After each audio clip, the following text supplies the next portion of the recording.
Pada soal kali ini yaitu mengenai bab gaya dan gerak.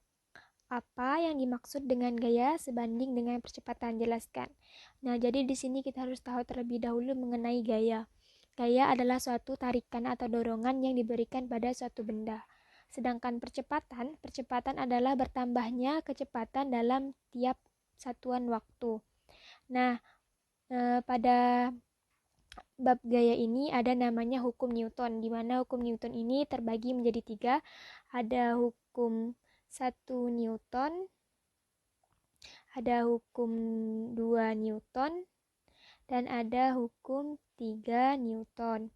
Nah, mengenai percepatan ini berkaitan dengan hukum 2 Newton. Hukum 2 Newton berbunyi yaitu percepatan dari suatu benda akan sebanding dengan jumlah gaya atau resultan gaya yang bekerja pada benda tersebut dan berbanding terbalik dengan masanya. Atau dapat ditulis dengan sistem dengan matematis yaitu A sama dengan sigma F per M, atau percepatan sama dengan resultan gaya dibagi dengan masanya. Nah, di sini kan yang ditanyakan yaitu apa yang dimaksud dengan gaya sebanding dengan percepatan. Gaya yang sebanding dengan percepatan maksudnya adalah semakin besar gaya yang diberikan, maka percepatan pada benda tersebut juga akan semakin besar. Kenapa? Karena dia sebanding.